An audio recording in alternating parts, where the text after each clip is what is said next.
Pada video kali ini saya akan membahas tentang hysteresis loss atau kerugian karena adanya hysteresis. Nah, apa yang dimaksud dengan hysteresis loss? Hysteresis loss itu bisa terjadi itu ketika kurva loading dan unloading itu tidak sama. Kurva loading berarti itu dikasih beban, unloading beban itu kita lepaskan. Itu kurvanya tidak sama. Nah, seperti apa nanti kita lihat. Nah, sebagai contoh ini sebagai kasus penting pada dinamika kendaraan adalah material ban. Nah, material ban itu terbuat dari karet dan juga campuran-campurannya serta karkasnya. Itu kita bisa katakan material viskoelastik. Material viskoelastis itu artinya material yang terdiri dari viscous damping dan elastis. Elastis itu adalah spring atau pegas dan visko itu adalah yang dampingnya. Berarti material viskoelastis itu yang karet itu adalah berfungsi sebagai damper dan juga sekaligus sebagai spring. Jadi sistemnya bisa kita modelkan sebagai sistem damper dan spring. Nah, karena adanya damper dan spring yang kombinasi dari dua ini, maka ini akan menyebabkan kurva loading dan unloading itu tidak sama.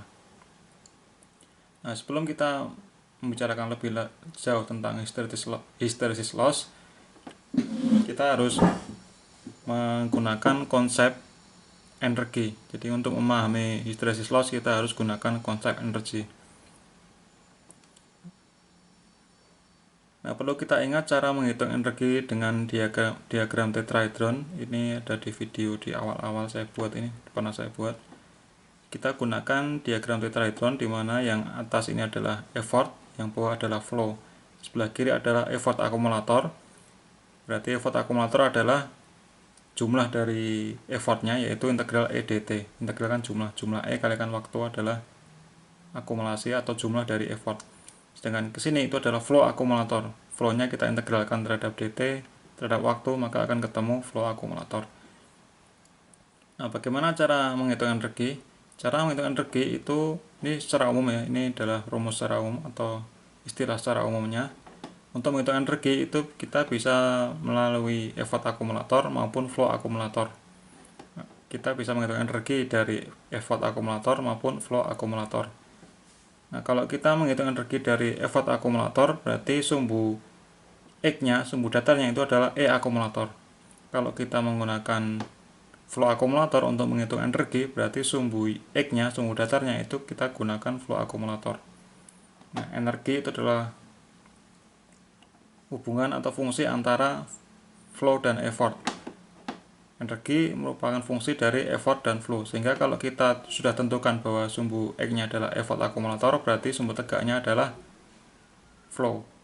Demikian juga yang ini, karena kita sudah menentukan bahwa sumbu datarnya adalah flow akumulator, berarti sumbu tegaknya adalah effort.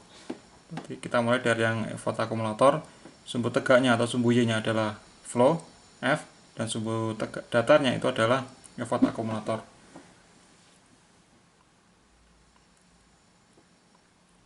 Nah, flow sama effort akumulator itu ada hubungan. Berarti flow itu adalah merupakan fungsi dari effort akumulator. Ini adalah kurvanya yang dibentuk dari kurva F flow sebagai fungsi dari effort akumulator. Nah,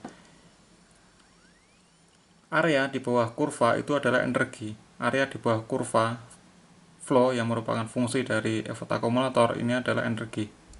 Misalkan kita kasih tanda A dari A sampai B, maka energi yang tersimpan atau energi yang terdapat dengan batas dari A sampai B itu adalah yang ungu ini. Area atau luas di bawah kurva itu adalah energi. Nah, sama juga dengan yang kalau kita mau menghitung energi dengan menggunakan flow akumulator, yaitu ini kita buat kurva yang menunjukkan effort sebagai fungsi dari flow akumulator. Tadi kalau ini adalah Y-nya itu adalah flow, ini adalah Y-nya adalah E, maka kita buat persamaan E sama dengan fungsi dari flow akumulator. Nah, ini terbentuk kurva. Nah, luas area di bawah kurva ini disebut dengan energi. Ini energi, ini juga energi. Ini kita hitung dari effort akumulator, ini kita hitung dari flow akumulator. Nah, itu adalah konsep energinya. Nah, sekarang kita bahas tentang material viskoelastis. Ini tadi ya. Ini saya gambar lagi diagram yang bawah tadi ini. Saya gambar lagi di atas ini. Dari effort akumulator, ini dari flow akumulator. Nah, karena energi itu merupakan luas area di bawah kurva, berarti kita bisa gunakan integral. Karena untuk menghitung luas di bawah kurva itu adalah integral. Jadi kita gunakan integral dari A sampai B ini sebagai contoh aja. Batasnya yang bawah adalah A, batas yang atas adalah B. Kemudian kita integralkan, berarti persamaan kurvanya itu yaitu F. Kita integralkan terhadap sumbu X-nya yaitu EA. Berarti integral F dEA itu adalah energi atau luas yang ada di garis ini. Nah, sama dengan yang ini, dengan yang flow akumulator, kita hitung karena kita mau menghitung energi yaitu luas yang ada di sini, berarti kita bisa gunakan integral juga, yaitu integral E ini adalah kurva E karena Y-nya adalah E, sumbu tegaknya adalah kemudian kita integralkan terhadap sumbu datarnya yaitu FA. Sehingga energi yang sini itu adalah integral E dFA. Nah, ini adalah secara umum. Jadi ini konsep secara umum, effort akumulator, dan flow akumulator. Nah, kita bawa ke sistem mekanik karena kita membahasnya kan untuk material ban atau karet. Kita gunakan sistem mekanik. Nah, effort dalam sistem mekanik itu adalah kecepatan V, kemudian flow dalam sistem mekanik itu adalah F atau gaya. Nah, berarti di sini adalah effort akumulator yaitu integral dari V dt. Integral kecepatan itu adalah jarak, ini adalah X. Kita simbolkan X adalah jarak. Jarak itu adalah akumulasi dari kecepatan. Kemudian yang ini adalah momentum. Jadi integral F dt itu adalah momentum. Jadi flow akumulatornya itu adalah momentum, kemudian effort akumulator itu adalah jarak atau X. Ini ada rumus-rumusnya. Ini yang berfungsi sebagai kita lihat komponennya dulu. Jadi yang berfungsi sebagai effort akumulator itu adalah pegas, kemudian yang berfungsi sebagai flow akumulator itu adalah massa. Nah, damper itu adalah sebagai disipator atau dia disipator, dia merubah energi menjadi panas. Damper. Nah, kemudian apa hubungan antara X dan F? Hubungan antara X dan F adalah kalau dipegaskan F sama dengan K kalikan X. Kemudian hubungan antara kecepatan dan momentum adalah M kalikan V, massa kalikan kecepatan. Kemudian hubungan antara V dan F adalah F sama dengan C kalikan V. V adalah kecepatan, C adalah koefisien dampernya. Nah, ini adalah sistem dalam mekanik. Nah, sekarang kita bahas tentang material ban adalah karet. Nah, karet itu adalah kita anggapnya pegas. Ya, karet kan seperti pegas ya, dia fungsi sebagai pegas, bisa mulur, bisa kembali lagi. Nah, karena dia pegas, misalkan kita mau menghitung dengan menggunakan effort akumulator. Jadi sumbu X-nya itu adalah effort akumulator. Effort akumulator itu adalah X.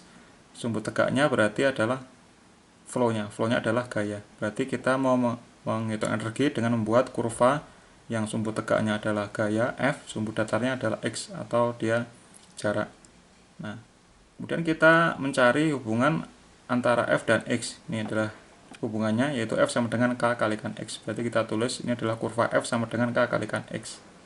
Ini kurvanya. Nah, berarti kita bisa menghitung energinya itu dengan integral. Ini kan energinya. Kita hitung energinya, berarti kita menghitung luas area di bawah kurva yang F sama dengan Kx ini. Nah, berarti kita tinggal integralkan integral F. Ini adalah kurvanya F. Kemudian ini adalah sumbu datarnya adalah X. Berarti integral F dx. F-nya adalah Kx kalikan dx. Nah, K-nya kita anggap misalkan ini konstan ya. Ini kan nggak konstan ya. Kita anggap konstan aja supaya gampang. Jadi K integral X dx. Misalkan kita mencari energinya dari kondisi dari X0 sampai X1 misalkan. Dari 0 sampai 1, berarti kita integralkan dari 0 sampai 1 X dx. Bukan 1 ya, ini anggap aja X nih.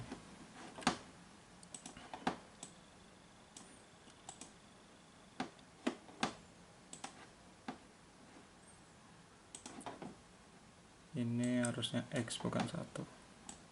Dari 0 sampai X. Misalkan itu ya, kita mau cari dari 0 sampai X. 0 sampai X. Nah, kita anggap K-nya adalah konstan, sehingga integralnya menjadi K integral dari 0 sampai X, X dx. Nah, integral dari X adalah setengah X kuadrat, K-nya di luar, kita mencari dengan batas dari 0 sampai X, berarti X-nya ini kita ganti X dikurangi dengan X, nanti kita ganti dengan 0, berarti yang 0 ini kita abaikan, sehingga menjadi energinya yang ini, yang ungu ini adalah setengah Kx kuadrat. Nah, ini adalah energi yang dikandung oleh pegas, yaitu yang disebut dengan energi potensial pegas.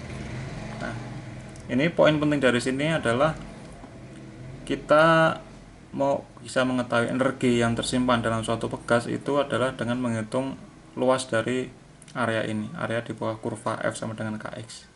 Nah, itu konsep yang awalnya. Sekarang kita aplikasikan dengan konsep histeresis tadi. Nah, bagaimana histeresis loss bisa terjadi pada ban? Histeresis loss adalah kerugian energi.